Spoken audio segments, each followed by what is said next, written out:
I'd like to call this meeting of the Elkhorn Common Council to order. Will you please rise for the Pledge of Allegiance? Allegiance to the flag of the United States of America and to the republic for which it stands, one nation, under God, indivisible, with liberty and justice for all. Roll call, please. Tim Sharota, Here. Peter Harvey, Here. Gary Payson Jr., Here. Ron Dunwoody, Here. Scott McClory, Here. Ken Minell, Here. Kurt Harkness. Here. A public comment. Do we have anyone here tonight for public comment? Once again, public comment. All right, we'll move on. We've got a presentation by Brian Lindgren. You've got a consent agenda. Oh, did I skip that? Oh, thank you, Scott. Oh, I'm rushing. Consent is going meeting minutes for the Committee of the Whole and Common Council for June 17th, 2024. I'll make a motion to approve the consent agenda. I'll second. Got a motion and a second. Any additions or corrections? Hearing none, all in favor? Aye. Opposed? Now we'll move on to a presentation. Brian Lindgren, are you Brian? I am Brian, yes. Okay, great. All right, thank you. Yeah, I'm Brian Lindgren. I'm with Newman Developments. Thanks for having me this evening, and happy 4th of July. So hopefully the weather will cooperate. We'll get to enjoy it outside. So yeah, I'm with Newman Developments, which is part of Newman Companies. We're home builders and developers. This opportunity, and I appreciate it, is just to get to know you all and see what opportunities lie in Elkhorn. The fundamentals of home building have completely changed. We've been on quite a roller coaster in the last 20 years or so. It was exuberant, and then it crashed, and then it really is kind of slowly but surely struggled to come back, and the dynamics have changed. So, we're in that market firsthand. That's what we do every day in southeast Wisconsin primarily. This I hope is an open presentation. I'm here to answer any questions you have as well, just talk about some of the stuff that we're seeing out in the market. So first of all, we're Newman Companies. We are a family of owned subsidiaries that all operate under one umbrella. We develop land, so we develop neighborhoods, and we build houses. We do remodeling under several brands: Harbor Homes, Halen Homes, Tim O'Brien Homes, and Renova Remodeling. Since 2007, we have developed over 91 different neighborhoods in 44 different communities. We've developed 6,000 acres of land and preserved about half of it. So it actually works out where we try to preserve a lot of green space as well.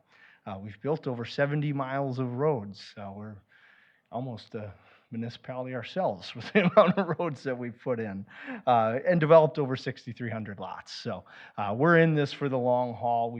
We absolutely believe in housing in America, and it's all of its forms. So we're here to help help develop. So some of our companies are on the board here: Harbor Homes and Tim O'Brien Homes. This is from the Milwaukee Business Journal. We build really about 30 to 40% of the new homes in southeast Wisconsin. So the southeast Wisconsin building market is between 1,000 and 1,500 homes a year, and that includes everywhere from Ozaukee County all the way around, the Milwaukee counties: Waukesha, Walworth, Ozaukee, Washington, Racine, Milwaukee. So so we're happy to be a big part of that at different price points, different home styles, and things like that. So, and since we've been in business, we've built over 5,000 houses. So we love the business, but it's changed. So that's kind of where we're headed to, some of those fundamentals. So we've got a map. I don't know if you can get to flip to the map of where we're doing developments today. Like I said, we're all the way from Port Washington out to Beaver Dam, about to start one in Whitewater. We've got one going in Waterford right now, McWanago. So we're right in your backyard, and pursuing opportunities here in Elkhorn as well, down in Union Grove and all throughout Waukesha, Washington, and Ozaukee counties. So And this is where I think, to me, it gets incredibly interesting. So the blue line, and if we want to look at that first, is how many new residential lots have been platted in the state of Wisconsin, and really over the last 30 years. You can see we're kind of moving along at about a 12, 13,000 a year rate, kind of slow, steady growth in the 90s. Took off in the early 2000s. A lot of new lots, as we all know, if we're around during that time watching things happen. It got wild and crazy, and then it fell off a cliff. And you can see that it really didn't. It fell off a cliff to a point where it is not even half of what it was historically. And it's, in my opinion, that just speaks to how difficult it's gotten, how expensive it's gotten. In the early 2000s, we used to be able to develop new, fully improved roads with water, sewer, curb, gutter for $500-600 a lineal foot. And that held up for a while. We've had labor problems, we've had supply shortages, we've had you name it. The price of that now is $1,200 a foot.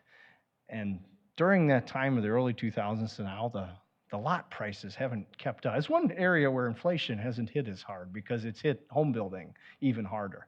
So over the last 5 years, the cost to build a home is up, depending on where we're operating, between 30 and 40%. So it's significantly impacted in just the last 5 years. So we feel it. Everybody out there feels it. And all of this combined has led to a serious undersupply of housing. A problem that's not easily fixed, really. It takes a while to turn that ship. The orange line, just for reference, is right here, City Elkhorn. How many lots were platted in Elkhorn? And as you can see, and it kind of hopped around, in the 90s into the 2000s. In fact, in 2007, a bunch were platted, but I don't think they were actually ever built. And then it really hasn't come back, and that speaks to the challenges that our business has had with labor and costs and processes. So, but there's, as we kind of get into, there's ways that we're battling this everywhere we go to try to help fix this problem, because we do fundamentally believe in housing. Some of those tools, exist here at municipalities that we don't have. They're partnerships at this point, that we need to talk about, to help work on this housing issues. So some of the stuff, the local data, I thought was really fun to look at. When you look at it at a national level, on the next slide, the shelter index as part of inflation is quoted pretty regularly. There's some weird things that go into that, but that alone in the last 5 years is up 25%. I mean, that's it. It's about, I think, down to about a third of the overall inflation numbers, but it's still a significant number. And locally, it's worse. Walworth County, some of the the data, median home sale price in 2019 was about $240,000. This year, so far, it's up almost to $400,000 in Walworth County. Some of that is swayed to the higher price point because of Lake Geneva, but the data still holds across the county that pricing is significantly higher, 63% in Walworth County. Elkhorn specifically has gone from $180,000 median home price in 2019 to over $280,000 in the same 5-year span. So it's up, and largely, even with interest rates down, the supply being the issue. So, if we could stay there just for a minute. Some of the other stuff in the previous 12 months is very specific to Elkhorn. 86 homes have sold. 22 of those are above the $400,000 price point. So about 20 to 25% of the market is in, the above the 400. And the reason I picked the number 400 is because even with a partnership, that's about as good as we can do. So if we're going to buy land, fully improve it and develop it, build the home, which is what we do, all in as streamlined of a process that we can. About the best we can do is 500 or low 500s. You know, that's what we're doing in Oconomowoc today. We're doing that, you know, in other parts of Ozaukee County, but it's harder and harder, and the market doesn't always support price points at 500 and above. As of when I pulled this data last week, there were 18 homes in all of the city of Elkhorn listed for sale. 10 of them had an offer, so you really can't even purchase those today. 8 of them could actually be purchased. That's just over a month's worth of inventory. It's an imbalance, supply and demand for sure. If you want to buy a house and live here and raise your family, it's getting harder and harder. So we see it, we feel it every day. So, so then on the next slide, this is where, as I mentioned, the best we can do right now is just over $500,000 for a home and lot package. That's it's showing the lot prices are a little over 100,000. The sticks and bricks to operate are a little over 500. I do firmly believe the Elkhorn market will support homes in that around 450,000. It's what we're finding too. It's in places that we're doing, you know, we're building houses, is we're creating a market at times that isn't there or is hard to find because the supply has been so low for so long. So we're in Beaver Dam, as a matter of fact, we're building a development, selling over 20 new homes a year at 400 in Beaver Dam. In Beaver Dam. Mm-hmm. No Yep. kidding. And and we were very doubtful about it because we were unsure of the market there because it didn't exist. There wasn't inventory to prove it, you know, positive or negative. So we're doing the same thing. We're about to go into Whitewater, do the same thing in the low 400s. And then this is where I get to. These are partnerships with municipality. You have a unique tool. So if we go to the next slide, this is kind of how it's working, you know, and this is how we close that gap. You know, if we can get to 450, as we know, we're in the low 500s. We can't do it alone. You can't take water heaters out of houses and furnaces and things like that. And you know, we still need to pave the roads. Gravel's not an acceptable surface in most municipalities. But I don't know. We'll look over there to the engineers. No, still not over here either. So, you know, we look at these as, you know, just breaking down some of the numbers. I took a development that was approved several years ago, never built. So there's opportunities like that right here in the city. About 145 lots, 7,700 feet of road to build out all these 145 lots. As I mentioned before, we're about $1,200 a foot for fully improved roads, water, sewer, storm sewer, grading, curb, gutter, sidewalk, all that stuff. It adds up. So, you know, we're $63,000 to $65,000 a lot in just the improvement factor. The land itself is a portion of the equation. So really, we're thinking here we could get under that average lot price of $107,000. We could get down into the 90s. Unfortunately, that still makes the house 500. You know, upper 400s, 500,000. So an area where we've done, you know, partnerships, these public-private partnerships in a pay-go structure successfully. Like I said, Waterford, Whitewater, Beaver Dam, all relatively close, is the tax increment financing option. So here's an example. You know, a $450,000 home will pay about $7,200 a year in taxes, about $130,000 an increment over 18 years. The reason I picked 18 years is because a 20-year TID, well, we've got to develop the neighborhood, we've got to build the houses. It doesn't actually hit the tax roll for probably for 2 years. And then, but once it's out there generating property taxes, the incentive to help to get the price point to where it needs to be, you know, this one example has a 70% split. we have to discount that back because it's pay-go. We pay interest. The banks right now are charging us 9% or better. I do have some optimism that's going to go down eventually. But as you can see that, with an incentive around $50,000, we can close that gap. Not entirely. We can't get all the way there, but we feel like there's a way that if we again, efficient design, we hire as much local as we can. We purchase better. We do all the little things that a home builder has to do on a daily basis to design better and build better, along with the partnership with the municipality. We can get housing into a price point that works in a lot of different places. So that's really, the kind of the point. I think that's the solution going forward. It's a tool that we can't do this alone, and we're here to kind of be part of that solution. Again, if it's something that the municipality is open to. So I guess I'm here for questions if you all have any as well. So we do this for a living. We love it, and please ask me anything. I'm kind of interested in when you're at that 500,000 price point, who's the customer that buys that? What's the demographic of that customer? That's a good question. Yeah, it's still largely an entry-level buyer. We do have a lot of downsizers.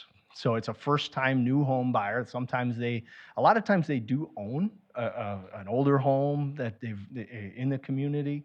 And this is part of where I think, in our experience, the supply is so restricted.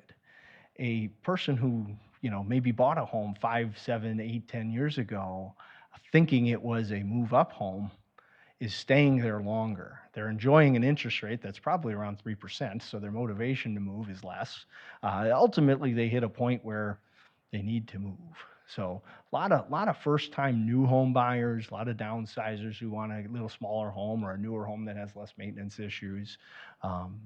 Young families, the normal demographics in a new neighborhood. Hopefully that helps answer your question. So, yeah. Are your homes built on site or are they built inside? Built on site. Yep. Yeah. From start to finish, contractors are showing up at the site building. Are these custom cut homes or are these cut on the foot? Yeah, if you go to and I encourage you to check out our website, harborhomeswi.com. We've got a portfolio of floor plans that I believe we've got at least 15 to 20 different floor plans, all with different elevations. So largely what we have to do to control the pricing is to control the options and to control the customer experience a little bit. So we build probably 60% of them will start on spec. We haven't had a house go through drywall without being sold in a very long time. So we'll list it and it sells. And depending on how far along and what's been purchased, the customer can come in and make their own selections. A customer can also go on the website or approach any one of our sales professionals and take one of our floor plans and customize it from the beginning. We'll build it for them. So there's limited selections, limited customization, but that's how we can control the costs. I guess my question was, my interpretation of custom built means that you'll build a floor 2.5 feet wide. If you build it on the foot, you'll only build it at 2 foot, 3 foot, 4 foot, like Wausau Homes does. Mm-hmm. My question is, what type of building are you doing? Are you doing custom type home building or are you doing everything on the foot? Maybe I'm... Yeah, I guess, yeah, that's a little more challenging question. Yeah. Well, it's the matter of cost. It's all on-site construction. I can tell you, like, the exterior walls are 2x6 walls, 24 on center. The floor joists are depending on weight ratings. Same with the trusses are always 2 feet on center. Floor joists are dependent on the rating of the trusses, the spans, but I would say in general, anywhere from 16 to 19.2 to 24, depending on where it is in the house. So a lot of, again, with specifications, okay. I would encourage you to check out the Harbor Homes Wisconsin website. There's a lot of information on there. So, and forgive me if I don't know all of it. I'm on the development side. I don't actually go with build the houses. So.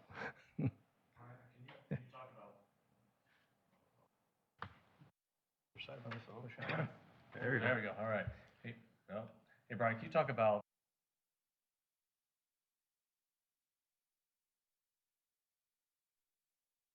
Yeah, so the way we've structured different pay-go TIDs, and I continue to use that term, I think it's fairly commonly recognized that as a TIF structure, we as the developer would spend all of the money to buy the land, to improve it, put in the sewer, water, roads, with the agreement that as we create the increment, which that's the pay-go part of it, if we don't create it, no increment, there's no increment to split, which is a tremendous amount of risk on our part, but once it's created, we would ask for a split of the tax increment to help offset the costs of what we're spending.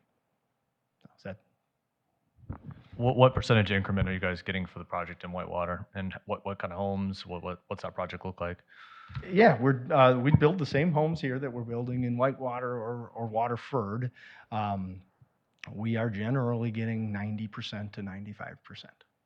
So that's just the cost with interest rates, on a pay-go structure, we have to take interest into consideration. Now, every market is different, and that's why I say the percentage in the equation is a little different. Whitewater is not there yet to support a $450,000+ new home. So we need a little bit more to make it work.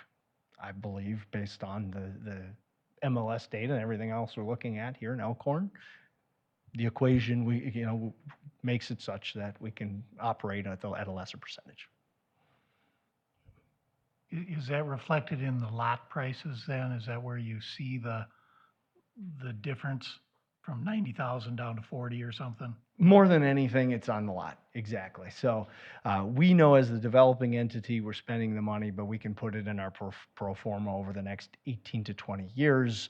We're going to get X dollars back. So a lot that normally would retail for 100, we're able to retail to the customer or really across the hall to our home builder for 40.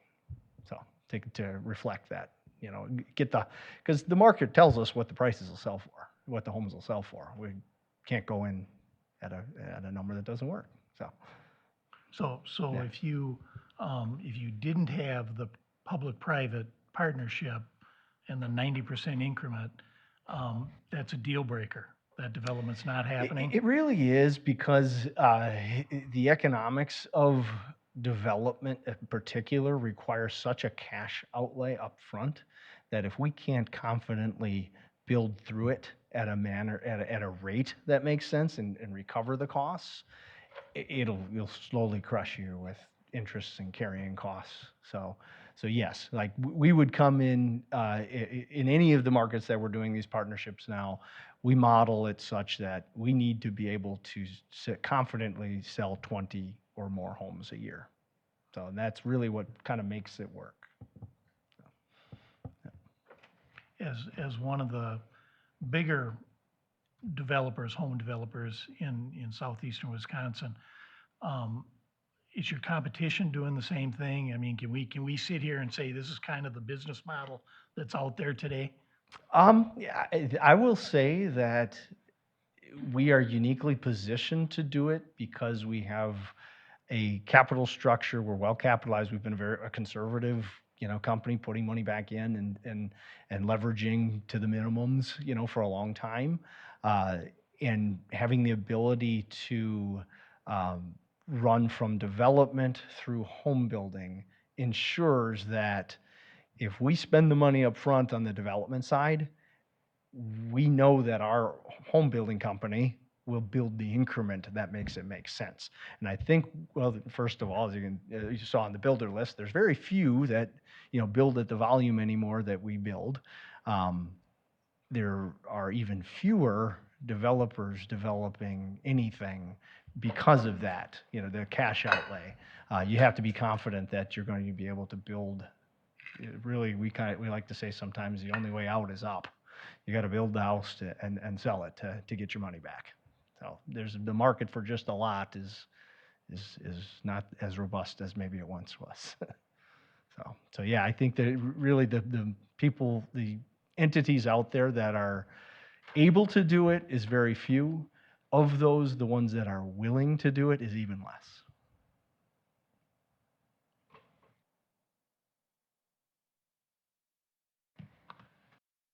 I guess I would just say, to follow up on the mayor's question, in talking to other cities, as I know Brian mentioned, I mean, Whitewater is providing financial support for this project. They've got another project that is a affordable workforce housing project of, their target is $350,000, and that was in some land that was tax forfeited, and that the city put in the road, so that made it easier for shelter homes to do that project.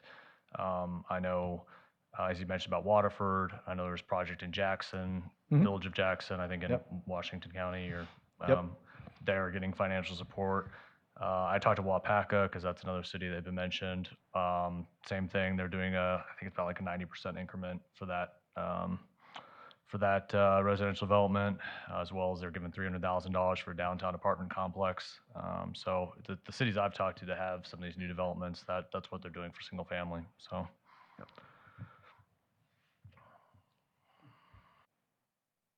Do we have any more questions for Brian?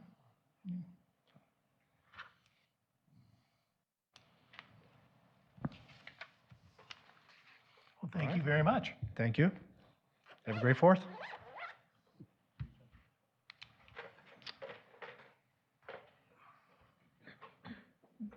Okay, moving on to report of city officers. I would just like to take this opportunity to praise the city utilities and public works staff that responded to our storm. We had a lot of trees down.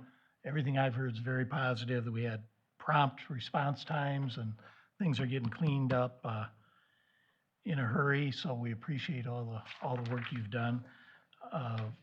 Also, I'm getting good response from the fireworks on Saturday night. After a day's delay, everyone I spoke to seemed to enjoy it and said they had a good time, so good job there too.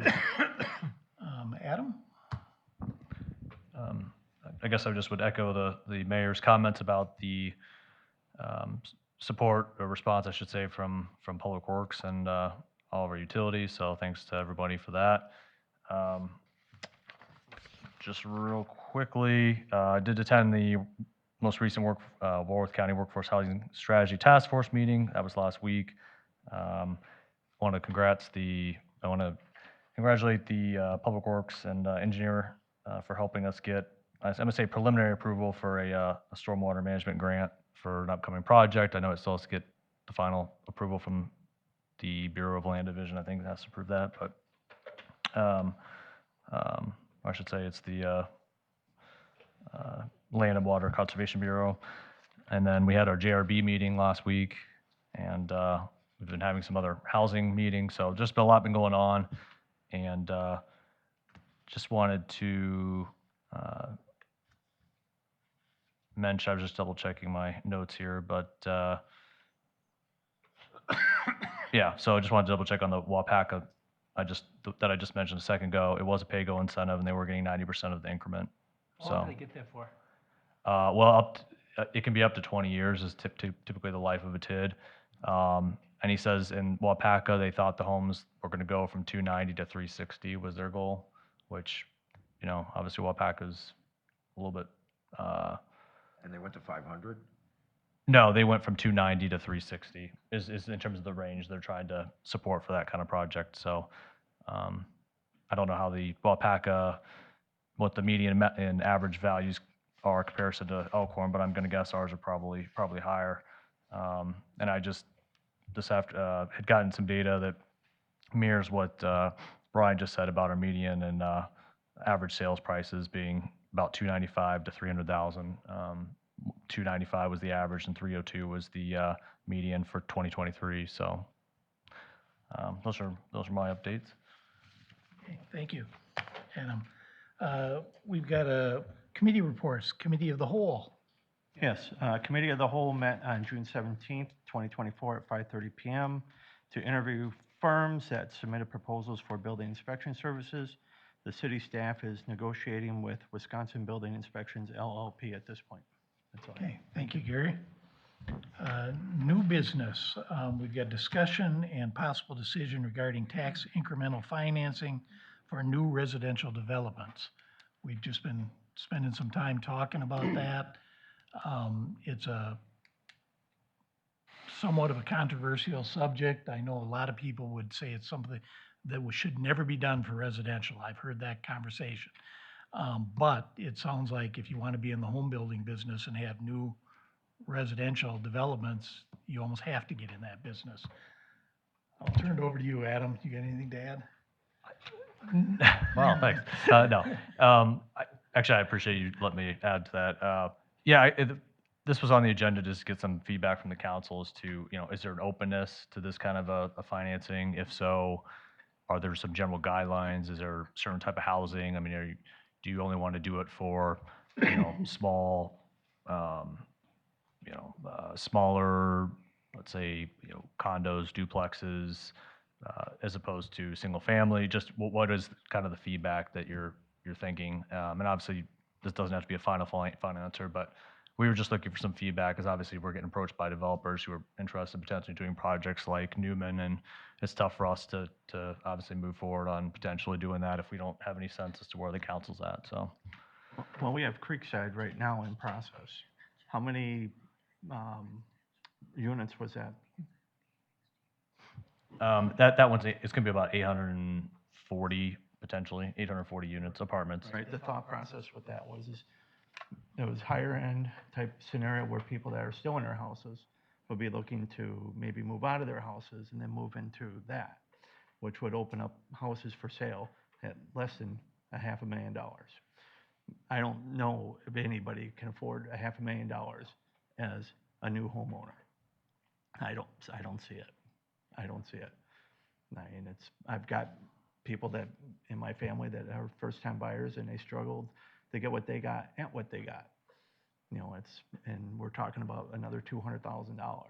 I mean, $500,000 entry home, I think, is a little steep, in my opinion. We didn't do the subdivision before when they were much cheaper. I wasn't on here. I don't know why. It doesn't matter. But the point is we're gonna take more tax money and put into it when we're raising taxes here and there, and we've got a development already in process. I would, what was it, $7 million, roughly speaking? 6.9. 6.9 million, 145 times $48,000 is $7 million. Just off the cuff at this point. I'm just concerned about that. Adam, can you explain to us, because I know just enough about this to be dangerous, the increment? What exactly is the increment? Where does it come from? And then if it's, say, a 50% increment, where does the other 50% go? We know 50%. Could I add to that and make it a little more of an explanation for the person sitting out in the audience who doesn't have a clue on what we're talking about? I mean, as far as like why it's acceptable, why it's a good reason. I don't know if I'd say as much as I don't want to necessarily advocate for or against it, as much as there's pretty much the only real financial assistance the cities have to provide for development projects is through TIDs, and that's, as the mayor said, basically the concept of a TID is you create some boundaries, you create a district, and you can approve development agreements with developers to give them a portion of the tax revenues that are generated. So in the case of, let's say, a 50% increment, like the mayor said, 50% of the new tax revenues that are created by that development would go to the developer, and the remaining 50% of that would go to the TID, which then at the end of the life of the TID would be redistributed to the city, the county, the school district, and then the tech college, because those are the four taxing jurisdictions that are part of that, TID. So that's how it works. So we would never see, if the life of the TID is 20 years, we would never see any tax dollars from that development for 20 years. That is correct, yes. Regardless of what the percentage Yeah. of the increment is, okay? Can I ask a question? Say that again? 20 years, no property taxes? Yes, because the tax revenues that are generated go in the district. They stay in the district until the end of the district, till the TID district closes, and then those tax revenues are distributed to, like I said, all the taxing jurisdictions. Gotcha. Lacey? The pay-go part that he was explaining, how is that different from the TID we have now? Like, if they can't afford to build, but they say they can, and then they go under, where is the city? Yeah, so that is a great question, and then the difference is in the TID that we currently have, which is where the Love's Travel Plaza was built, that was something where the city took bonds, took the burden of putting in the infrastructure, and we are on the financial hook of paying back the bonds for that development. In contrast to the pay-go situation where we only pay the developer, they only get the increment for any revenues that are created. So they're taking on the burden of putting in the infrastructure, paying all the costs, and then they get reimbursed effectively, as opposed to us, we the city, taking that liability. So is there any, so when we're talking about 40, 50, let's say it's 100 grand, just for easy, and it's a 50% match or incentive. So then, do you take the 50,000 times 145 homes, and when the taxes have come to that amount, is it over? Or is it that, I mean, because you're trying to bring the cost of the lot down, Right. so it can be more affordable. And so so whatever you're bringing, like, in this case, we're bringing it down $50,000. How does it, explain to me again, how that 50,000? Yeah, so basically, let's say you have a new house that's built and it generates, well, I'm just gonna make up a number, let's say $4,000 in new property taxes every year. Well, then the developer gets 2,000 of that, and then another 2,000 goes to the TID district.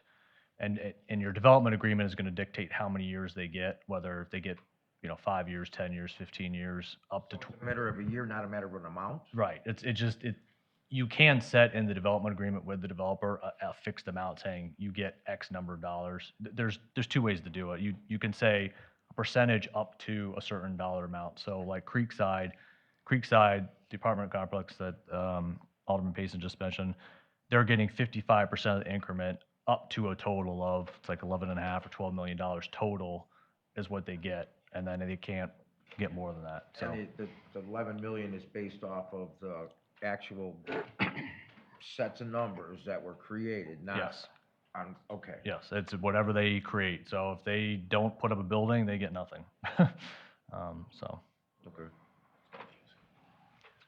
So that's an option. Adam, if I may, can I add a couple of pieces of information? Obviously, I'm still new to the city and learning about all the different things that the city has going on. Our office has worked on a number of TID projects with municipalities over the years, and it can be really complicated. And one of the questions I just asked the mayor is confirming that Ellers is your financial consultant. They do a TID 101. They do a refresher on it, but they also do kind of a back to basics, which I even find helpful sometimes because, you work on these things and you're working on them and to kind of back up and say, oh, okay, let's just get back to basics and talk about it. So that might be something you want to consider, having Ellers come in and do a TID 101 or TIF 101 with the council to reframe up what is it. It's a tool that you can use that can incentivize the kind of development that you want to see in your community. And then there's a but-for test on it. And the developer that was here talked a little bit about that but-for the infusion of the revenues from the tool, the TIF district, into that development, they wouldn't be able to do the development at all or in the way that would benefit the community as a whole or the community would like to see happen. So I did ask Adam before what kind of TID the developer would be looking to ask you to create, and it would be a mixed-use TID. You can't just create a residential TID. Residential can be a component of a TID, but it has to fall into other categories.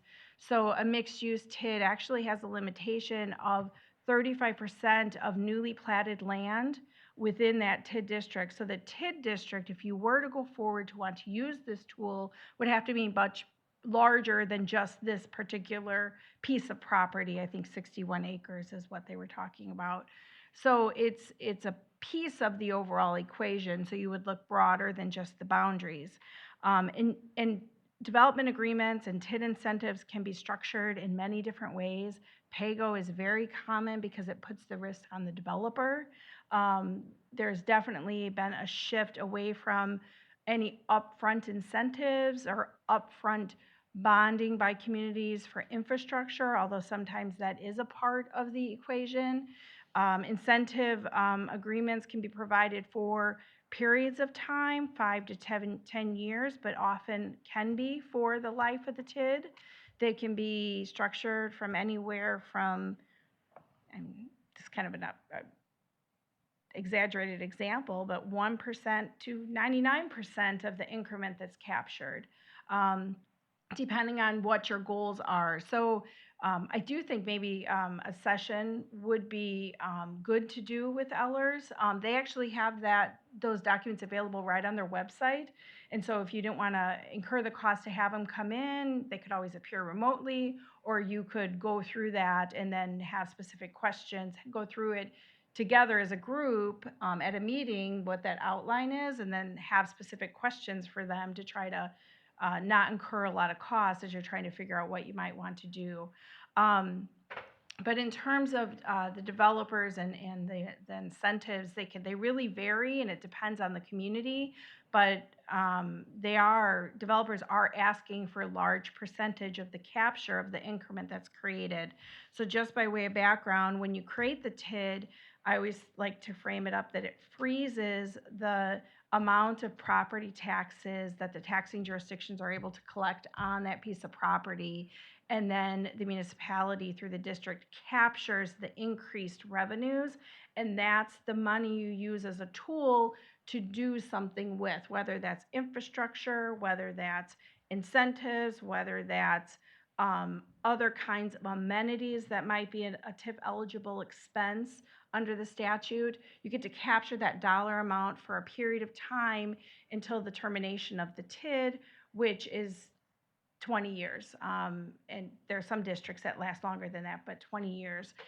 There's some rules about extension and so forth, but you get to use that money and you get to plan for the use of that money. And then when the TID closes, sometimes early, depending on the balances that you might have in the TID, you might be able to close early and do some payouts as a part of to those taxing jurisdictions. And if you're doing that, your TID's been wildly successful and everybody's really happy, and that's of course always the goal. But often the TIDs will run almost to their full useful life, and at that time, then any balances get distributed according to the formula in the statute. If there are any outstanding municipal revenue obligations or bonding or anything, you take care of that as well at that time. And then those properties come back on the tax rolls, and the municipality as well as the other taxing jurisdictions are able to take advantage of that increased value. So it is a tool, but it does take time, and there is a recapture, so you don't see immediately with the other taxing jurisdictions the benefit on your levy, but you get to capture that growth. And the goal, of course, is that it's going to be wildly successful, and you'll be able to reap the benefits and rewards of that later. So that's just something I wanted to add. Certainly, if you have any questions, I can try and help answer them as well. But it is good and helpful to get input from your financial advisors if and when you're ready to talk to them or go through that kind of a review with them. Is there a limit that a municipality can, how many TIDs they can have and how many dollars out there? And if we got into a residential TID, would it prohibit us from maybe doing a commercial one in a different area? Because we kind of maxed out. Mm-hmm. Yep, there is a rule. I don't know, Adam, if you want to take this. Treating TIDs and TIFs. Yeah, I mean, there is a rule, and for some reason, like 12% sticks in my mind. So I think it's 12% of the increment that's created can't exceed 12% of your total market value or something akin to that. So yeah, there is a max. I know we've got plenty of capacity right now, because really the only one we've got is Creekside. But yes, you do have a max. Okay. So for the members of the council that perhaps have not been exposed to this as much as some of us, I know the answer to this, but I want to hear it from you guys. Obviously, this is a doomsday scenario, but say we go ahead and agree to the build out, and we give them the $7 million, and in 20 years, none of the homes they built sold. What's the city's exposure?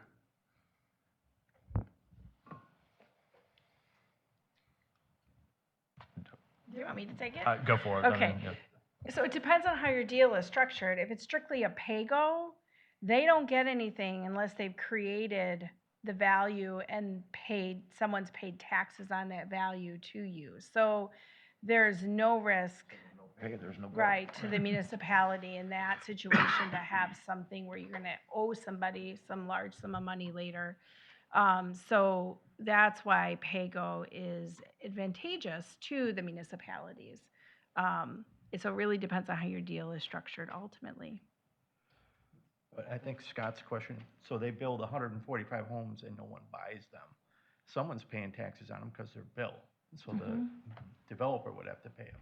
Right, right. So- Whoever the owner is, and if that remains to be the developer, then they would owe the taxes. And if they failed to pay their taxes, just like any other home or property in the municipality, it would go on as a tax lien, and eventually there'll be foreclosures. So that's kind of a parade of horribles kind of situation. But even if something like that happened and you haven't made initial outlays or investments yourself as a municipality, the risk then is on the developer. And then if there's foreclosures, and then you're familiar with the tax foreclosure process, so that, anybody could come in and bid on the properties. The bank, if there's a bank involved, we've seen banks develop property before because they had a customer that defaulted. So, but from a risk standpoint, that's not on the municipality. And just go back to your question, Mayor, looking at the email I got from Ellers about this, but yeah, it's 12% of the equalized value, your total equalized value. So, our equalized value was almost $1.2 billion. So 12% of that was $143 million is what the incremental value could be at the time you're creating the TID. So obviously the test is going to change over time depending on how the city's incremental value increases. Now, yes,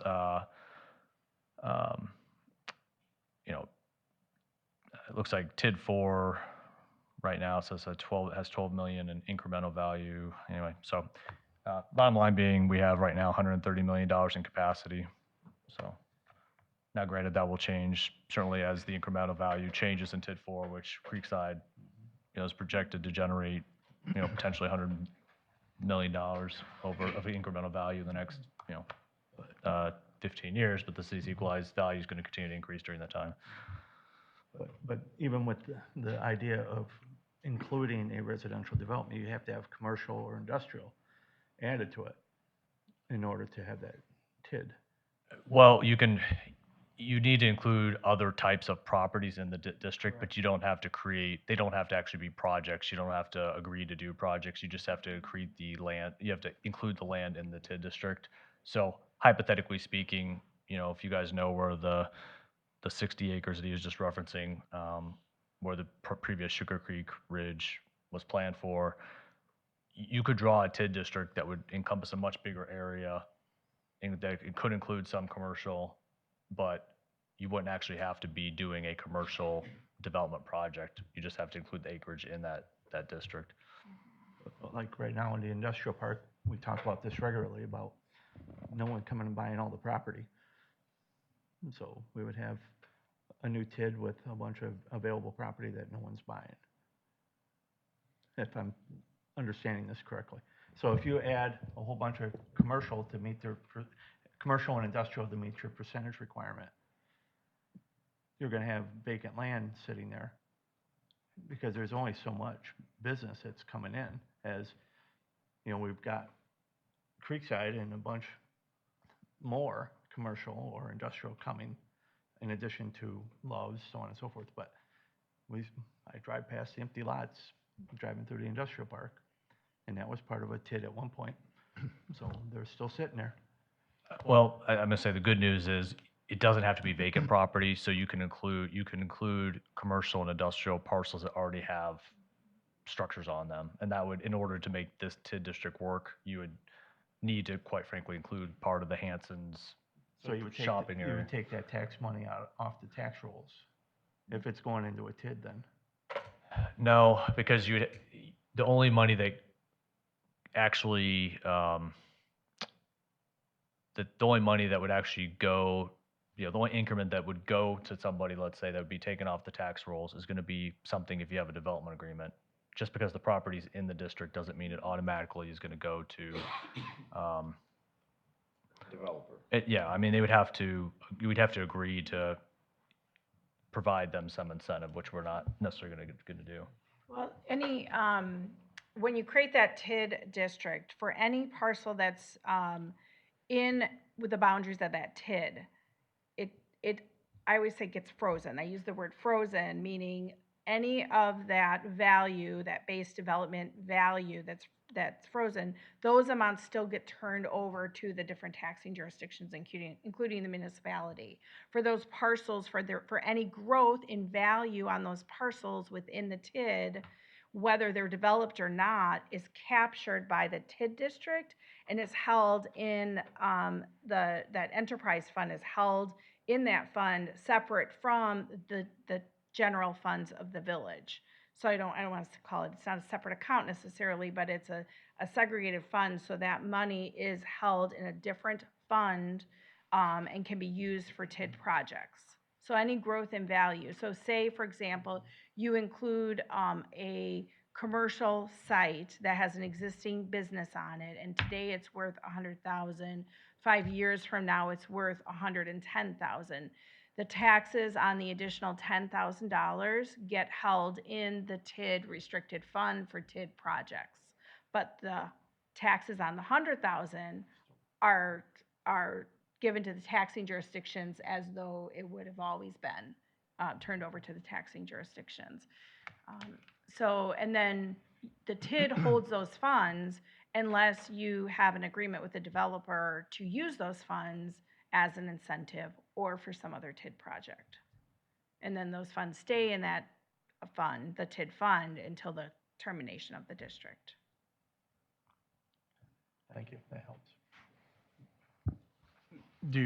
Adam, do you or does Brian have an idea of what the projected year is for the TID for this particular project? Is it gonna be 10 years, 15 years, 20 years? Is 20 I assume that's no, I was gonna say it's the one that I would assume want.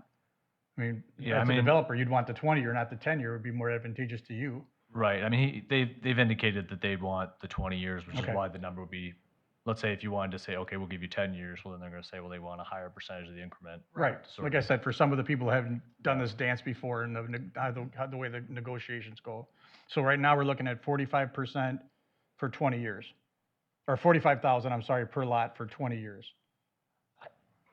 I think it's more so looking at, what the percentage is. They're looking at, let's say, approximately 70% of what the TID is, of what the increment is that's created. I know they had an estimate of but 70 on there. Was it 70, wasn't it? I think it was 70% was the Yeah. increment percentage in terms of what that equals for the value. I mean, these are also rough. 91,000 per lot. These are very rough estimates too, so, he was talking about trying to create that gap, which he says, looks like 48, does that say 48? Yeah. Yeah. 48,000 was kind of the gap that they're trying to cover. But again, these are estimates. I know they would have a more finite number once they do more, planning and testing and stuff like that, but that's the approximate number. And then when you figure out that number, say it's 48,000, you add the interest rate over 20 years because they're putting all the money up front. And is that when you figure out what the increment has to be to pay for that? They've already, that 48,000 is the number that they need, basically. They've already done all their calculations, so the incentive they're looking for is the $48,000, and it's basically spread over the life of the TID. with the cost of interest and, Like, I mean, the TID district itself isn't paying any interest, no, but so, they are. yeah. He made the point of that, Yeah, that yeah. they've got, because they borrowed a bunch of money, yeah. Yeah. so. So what it boils down to for the council is to weigh the cost-benefit analysis of projecting 20 years down the road of recovering the 6.9 whatever and change that you talked about in exchange for having a developer come in, taking land that currently isn't being developed at all and bringing up 145 brand-new homes, which eventually, will be put on the tax rolls for the city in exchange for allowing them to come in and develop it. I shouldn't say allow them, but have it a handshake agreement with them, literally and figuratively, to have them develop those new housing that bring more citizens and more, tax base to the city. That's what it boils down to for me whenever we have these discussions over the last, 25 years I've been here, or whatever the hell it's been.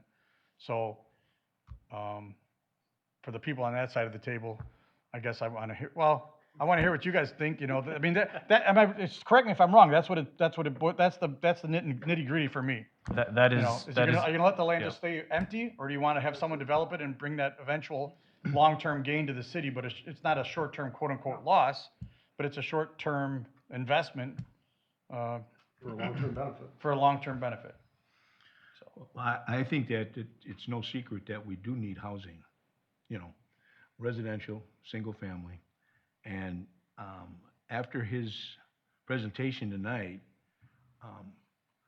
I think anybody that comes to town is probably gonna have the same presentation, basically, is that we have to support it in order for it to happen. As housing comes, then our retail comes, that grows along with that, the needs. So I think one helps the other grow. And that's where that development is. That's been wanting to be developed for the last 10 years, I believe, or maybe even more. For different reasons, it never happened. I think this is, I don't know if it's the best deal, but I think that's what we're gonna be looking at in the future. And so I'd be in favor of it. Question, when the information's being on an operation like this, do we see the total breakdown of everything, including the profits, the profit percentage of the to the company? No. Okay. I mean, obviously they're a not for profit organization, of course, so. Wow, really? If I may, it is Well, appropriate. the question is it 10% or is it Yeah. 50? Well, it is appropriate, and municipalities are asking to have an internal rate of review done as part of the but-for analysis, and that's something that I've seen Ellers do, on multiple projects, because, they're not doing this out of the goodness of the heart. Their business, they want to make money, and then what is the standard rate of return? And, there's always a swing, and it depends on the kind of development. But that is definitely something that communities are going through, that kind of financial analysis, as a part of determining, but for this incentive, would we not get the development that we would otherwise get? And when you're assessing what your needs are, like housing, a lot of communities really need housing right now. There's definitely a gap, and there is a need. So you can do that kind of review, and sometimes the development agreements even tie, they tie it up with a look-back period to say, okay, here's your rate of return, we're gonna agree you can't exceed, and sometimes you'll give a little buffer, because you want them to be successful. You want them to push the limits of that. You don't want to tie them up too much. So you want to give them some room on that, but you'll sometimes create a rate of return review, and that happens late in the game, but before they've received all of the incentives. And if this creates a windfall for them that's unfair in terms of the deal that was struck, then there can be adjustments later as to the percentages that they're getting. So it really just depends on how the deal is structured when you're in that negotiation. What kind of impact would this be on the police department, fire department? I know the schools say they got tons of room, but reality is, police department, public works, what kind of impact is that gonna be? And how can we tie equipment for the fire department and the police department back to a deal like this? Delavan just bought, just got 2 fire trucks for, you said? They got 2 over the last 7 years from development, so it's, Not residential. Yeah. And I'm just curious what the impact's gonna be to our services, because I know we've struggled to get police officers now. So, as well as, people making the cars. So, Well, that's the thing, we've gotta come up with the infrastructure to support these things as these developments are going in. So besides if we talked about the 7 million, it would be more than that, because we'd have to ramp up the police, we'd have to ramp up the fire department. I'm sure the city administration would need to expand, depending on the number of people coming in. So there's an additional amount of money that we haven't even spoken about yet, before we start giving money away and. And I agree with you that has to be done, but it's not gonna happen overnight. No, I mean, I don't, Joel's right here, how many police if we got 20 new homes a year, what effect would that have on the fire department or the home? That's what they're talking about. They're not talking about 100 homes. I'm talking about the impact of 145 homes. In the end. Over 20 years. Yeah, in the end. They're not gonna build 145 homes in 2025. It's just not gonna happen. Well, no, of course not. Right, that's what I'm saying.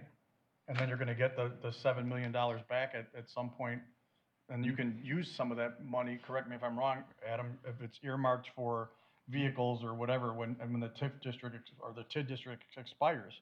That's what that money is earmarked for a lot of times. You can use it for the city, there's no strings on how that money's used, once the TID district Right, closes, yeah. right. Yeah. And just for clarification, I understand the council's concerns, I have concerns, I mean, I understand long-term, it's gonna be very difficult for cities to be viable financially if all residential new development is basically, giving away that TID and it's unavailable, even whether it's 20% or 30% that the city gets, having that locked up for 20 years is gonna be tough when you're trying to, how are you paying for the street maintenance and fire and police? So I completely understand that. I just wanted the council to be aware that this is the situation where, that this is what developers are asking for. So if the council wants new single-family residential construction and probably new residential in general, that's not multifamily apartments. Right now, everybody wants to put in multifamily. The number of phone calls I get of people wanting multifamily apartments, that's what everybody wants to do. So if you want anything besides that, owner occupied, there's gonna have to be some financial assistance. And if it's council's decision that you don't want to, that's fine. You guys need to make that decision so we know how to deal with it. I cannot think, I may be wrong, but I cannot think of in the last 20-plus years of any development that wasn't TIF or TID connected. No. In this city. No. Okay. But, So that is not going away anytime soon. bringing more people in is giving people the opportunity, and startups aren't $500,000. Ding, ding, ding, They're ding. not Ding, ding. $500,000. There's a house down the street from me, it's been sitting on the market for over a year at over $700,000. And it's got a piece of property tied to it. I would love to have it, but guess what? I don't have $750,000 to spend on it, and I'm well seasoned. Well, it says on the page that we're on right now is that he's hoping that the price point will be at the market. The market will support under the $450K price point. Is what he's saying. Without the incentive, forget it. Right. If you're looking, what was it? You said what, 290 something to 3 something was the window on some of the other That was stuff? the I said that was what Packer was. No, what was our recent one? Oh, well, for the city, Yeah. our median sale price was 295 and the average was 302. But Right. that's I understand. existing, could be homes that are But- 50, 60 years old. Yeah. But the point is that's more in line with what people can afford. And then you add in an interest rate that, I don't. Would you propose or be receptive to some type of agreement where there's a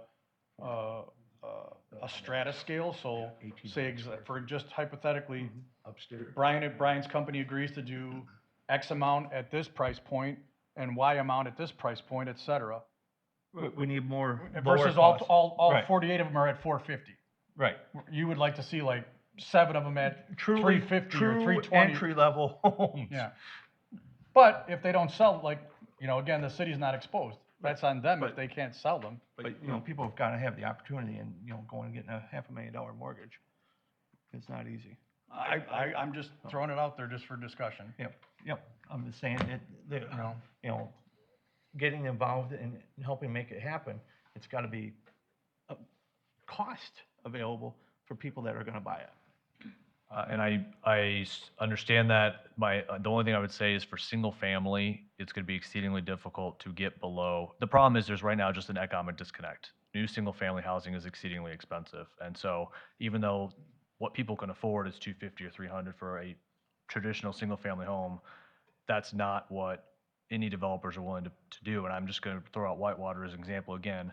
U.S. Shelter Homes, which is another home builder in the area, they've done work in Delavan. They're doing a project in Whitewater. Their workforce housing project in Whitewater, their new goal is to try and stay under $350,000, and that's with the city basically giving them the land and installing the street and the infrastructure. So, something. So that's just kind of where they're at. 350 is different than 450. Oh, I get that. But No, but or 5. no, but what I'm saying is the city has Gave a lot. gave a lot to get, and that was they were trying to stay under 350. So I'm just trying to say, and as you heard Brian say, the price points in Whitewater are different than they are here in the city. So if it's the council's desire that you don't want to subsidize single-family housing, that, again, that's perfectly fine. Or if you want only owner-occupied housing, let's say that again is like duplexes but isn't single-family, then that's what we'll move that direction. As an example, I know the Tracy Group is still trying to put together and actually just sent us a revised plan for a duplex development on the West Market Street, which is the 18 parcels kind of by Hanson's. We could draw a TID to include them, and and quite frankly, as part of this project, we could draw the TID to include that parcel as well. But for maybe that's the kind of project you want to support, and not this kind of single family. We just need some sort of guidance as to what is it that the council is open to, so that we don't, because right now, to be blunt with you, Newman wants to buy this parcel, but if there's not a TID district, it's not going to happen. And I know we've gotten a lot of push from the community to do a development on this site, but there will not be a single family housing development on this parcel without some sort of financial incentive from the city. There just won't be. And right now, Newman is the only one that has expressed interest in buying this parcel, according to the broker who's representing the family. It's listed at like $1.8 million, which is a huge number. So that's your decision. If you are fine with that, that's fine. But then that way, when people say to us, "Why aren't you getting this done?" we can say council's made the decision that you guys don't want to subsidize this kind of a project, which again is perfectly fine, but we just need the guidance from you. So Why don't we take a little straw poll here? Who's willing to look at this further and lukewarm on the whole thing? And if the negotiations went right, we do it, or are you just against it? And that would maybe would that give you the guidance you need? yeah, and I guess as part of that, if we can just get guidance on, is there openness to subsidizing a single-family development that is let's say, is in the $400,000 to $500,000 range? Or that's question one. And two, if the answer is no, then you only want us to focus on owner-occupied, but duplexes and other types of smaller homes that are going to be less expensive, like the Tracy Group might do. Then we'll focus. We'll work with that on developers. Yeah, so it's kind of a two-pronged question. So question one, we don't need a formal motion or anything, do we? Just a will of the council thing? Jim, I got one more thing I'd like to add. Sure. I live in a condo, You just need to. and I know Elkhorn's short of condos, but the condos are 1,800 square feet. Some of them are in a quad, 4 units, 2 up, 2 down.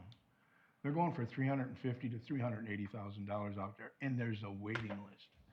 So you know, I don't know how afraid we should be of $400,000.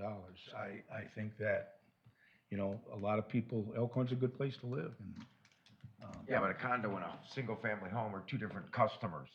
I mean, a condo is somebody who's not, they don't know, they don't have a, they've got grass, but it's not theirs. that's right. So would you pay a little more to have your big No, backyard? my point is, you're a different buyer than this type of single-family home. Well, I Because more things are taken care of for you at a condo than they are at a single, you've gotta do all this, you've gotta cut all the grass and take all the Still, sidewalks. there's people that wanna live in Elkhorn and they're willing to spend the money, is So my the- point, so whether the- it be a So, condo. so this comes back around to the Creekside development that's currently in process.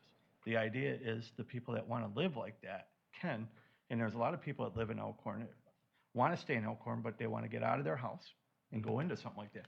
And the idea is with Creekside was, excuse me, was for people that want to stay in Elkhorn but want to get out of doing that, moving into that and opening up their property to be sold, their house that they've had for 30 years, 40 years. And therefore, it creates availability of single homes while the people that want to get out of single homes and get into, you know, less stressful maintenance. That was the thought process behind Creekside, which is the way that campus is designed, right? Was to take those people that didn't want to be single family anymore, but still wanted to be in Elkhorn. Because they're not cheap residences in thought.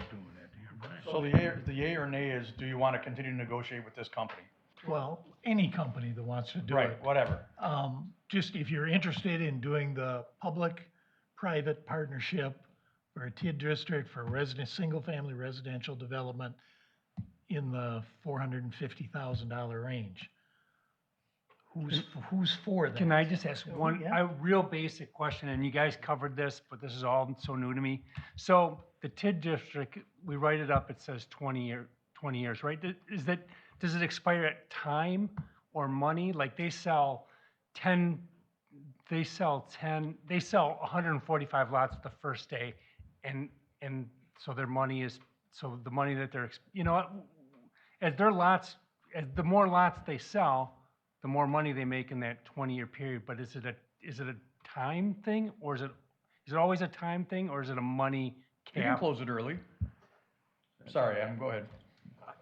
Okay, so here's a lawyer question. It depends. It depends on what kind of development you have going in that TID district, because remember, it's gonna be broader than just this parcel, and there are things that could happen in there that 10 years from now that you had no idea about now. So you will work with your financial consultant to do what's called a cash flow projection.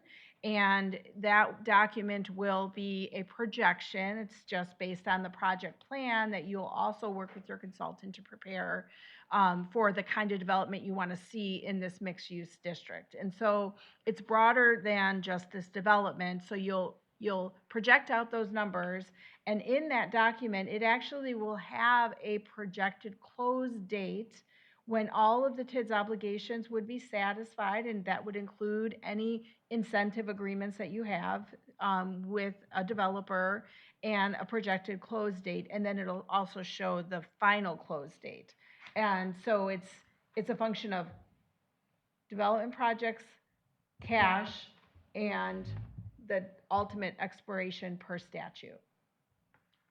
So Does it automatically end at 20 years, or could it be, we've got a 20-year TID that didn't get paid enough through 30 years, so they're obligated that long? So we're out at 20 year, the city's out at 20 years either way? yeah, the TID closes. I mean, the Okay. TID will close. Thank You could technically extend it one more year for affordable housing. There's some caveats to that, but yes, the TID is going to close. It's not going to be an indefinite 30 years or 40 years. So that's why the developer, you know, just as an example, why Creekside is so eager to get going is because that TID was already created in 2017. So they're already 2018.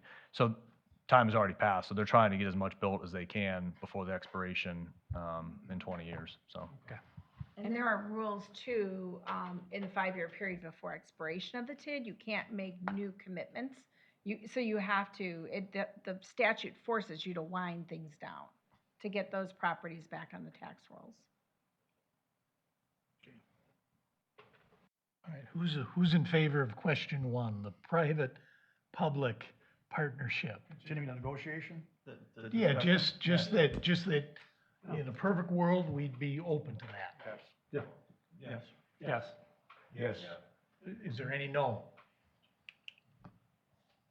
Okay, and what was question two? Just, there's question one. Question Well, one covered yeah. question two. Duplexes and Okay. rental housing. So as we're well. good at question one? Yeah. Yeah. We're okay. gonna do question two. Okay, We're still in negotiation. So the next time we meet, you'll have an update. I'll leave it to, the vernacular for you, but some kind of an update about, here's the latest and greatest from Brian's company. I will have an update for you at some, I'm gonna say at some point in the future. I just mean I don't know how long it's gonna take That's fine. Brian to move forward. I know effectively what happened or what the situation is that like I said, the land purchase and sale is contingent on the council and the city being open to and pretty committed to potentially doing a TID on this area. So what happens over the next month or two is kind of up in the, I can't I'm sure precisely you'll keep say, something but, right. That's fine. but, this gives us something to at least work with. So I guess I'll leave it at that. Okay. all right, moving on to item B, a discussion and possible decision regarding proposed resolution number 2421, a resolution amending the Elkhorn Police Department policies, including control devices and techniques and personal appearance standards. I would make the motion, we had gone through this with the chief, it's gone to the FPC and been to our committee on through discussion and things we discussed and mentioned were incorporated in this, so I would make the motion to approve resolution 24 and 21. Yeah, I would second. However, there's some spelling errors, some spacing, and some extra words. Officers in there a couple times, right out in the middle of nowhere. So, but other than that, I approve. I second. We've got a motion and a second. Any discussion, any questions? All in favor? Aye. Opposed?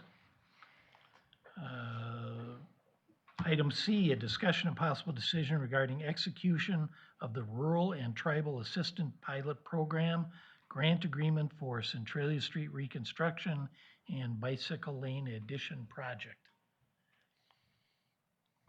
Who's got that? Matt? Have you got that?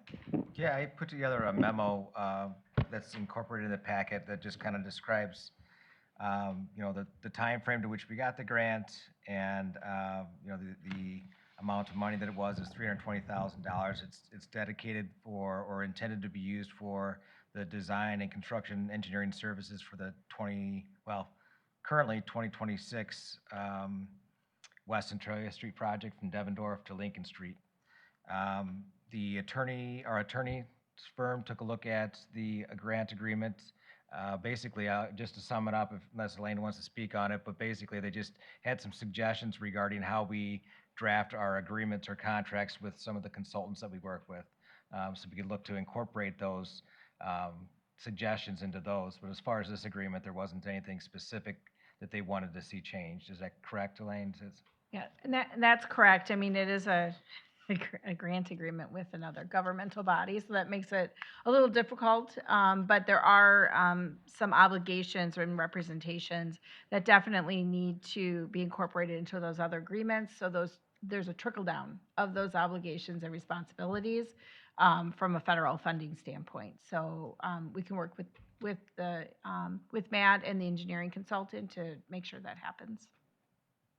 Elaine, Katie's here too, if there's any specific questions regarding the grant. I know she's more familiar with it than I am, just because she did a lot of digging into it when we applied for it, so. I'd make a motion to approve.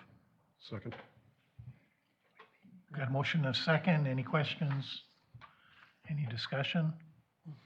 All in favor? Aye. Opposed? Item D, a discussion of possible decision regarding applying to close railroad crossing at South Wisconsin Street as part of the city's application to the Office of Commissioner of Railroads for a new railroad crossing at Getson Street. This is all part of the Creekside development, if you recall, I think we insisted that they have a second entrance exit. And so this is the result of that. Is there any discussion or questions about it? So question is, why can't we take and shut down Mackenzie Crossing? Because the end is like right there. They just asked that we close one, so I think their only options would be the four, Marsh Road, Wisconsin, Lincoln, or Mackenzie. This was just one that we discussed internally, and the options is the council's. If you'd rather close Mackenzie, we could certainly look to do that. I just bring it up because the end is within a block of Mackenzie, of the right-of-way. It ends. So why couldn't it end it right before? I know we're working on it right now, but just a question. Just if I may, are you saying closing the spur or the street? Because we did mention. In the spur before Mackenzie. Oh, right. That's what I thought you were going. Yeah. Because I was thinking the same. Yeah. Back when we discussed it with the railroad. Yeah. And they have a customer at the end. I don't know Drywall, I think. if that has changed, but they said, they Okay. told us they have a customer there. Okay, fair enough. It's just an idea. I agree. I agree with you. That was discussed, yeah. We can only have 4 crossings of the railroad in the city. It's not so much a fixed number as much as they've got some new policy where they don't want to allow new crossings unless cities jurisdictions give up one, so that's the situation. Because, I saw the count of, I don't mean to be a stickler, problem with, but I saw the count of cars going through there, and there's not a lot of cars that go through there. I was just wondering, how this affects that, really, Wilson meets more than anybody. There's other businesses in that area. Yeah, the But whole road. but I've lived here for 22 years. I've never seen a train at that intersection. How many trains come? I've never even seen a train on Lincoln. Is there any way to Late at night. is it late at night? But No. it just seems like Maybe at your house there are, but I don't think any That's early. I don't think there's any trains that come through there. We asked that Deliver the question. lumber Yeah, we asked that question. to Southern Lakes, right? Components? Yeah, Southern Lakes, and as Matt said, I think it's FBS, it's like the foundation building Yep. materials, which is at the end of the line. They get some stuff. We asked them that question, and the railroad themselves couldn't exactly tell us how many trains per week in Elkhorn. They said there were just 2 to 3 trains per week from between Delavan and Elkhorn on that line. So I agree with you. I have maybe seen 1 train, I think, in the 2+ years I've been here. I don't think it was a full train. I think it was just like a single engine. But again, this is, unfortunately, our hands are tied because basically, the railroad either supports it or they don't. And if they don't support it, then the Office of Commissioner of Railroads, who we have to submit the petition to, will not support it. So this is sort of just trying to work with the powers that be, basically. And we actually do need that for the Creekside development. Oh, and I'm not saying that we don't, I was just, but is okay. I just wondered, as Wilson meets. You can get to next door- Wilson's from Lincoln Street. Yeah, but I don't You think. can, those 2 intersections though, for example, and I've been to Wilson's, you can tell I've been there a lot. I've never thought about going out to Lincoln if that road was under construction, because I wouldn't want to take, that intersection's kind of a mess, that Centralia and Lincoln intersection. And then if you were coming out Clark Street to go north on Lincoln in any sort of traffic at all, I see people coming from East Centralia going south on Lincoln, sit there for, a long time too. It's hard to get on Lincoln if you're not turning with traffic, I guess is what I'm trying to say. So everybody who's going to be going to those businesses back there is going to have to come up Clark and take a left, or potentially take a left. I guess one thing I'd add, because you may not be familiar with it either quite yet, but there will be a signalized intersection here at Deer. So if you wanted to take a left turn and we're concerned about, you know, the traffic here, you could make your way down to the signalized intersection. All right. I'm just mentioning that, Sure. just in case you weren't aware of that, so. Yeah. Well, wouldn't some of the major traffic there come from that,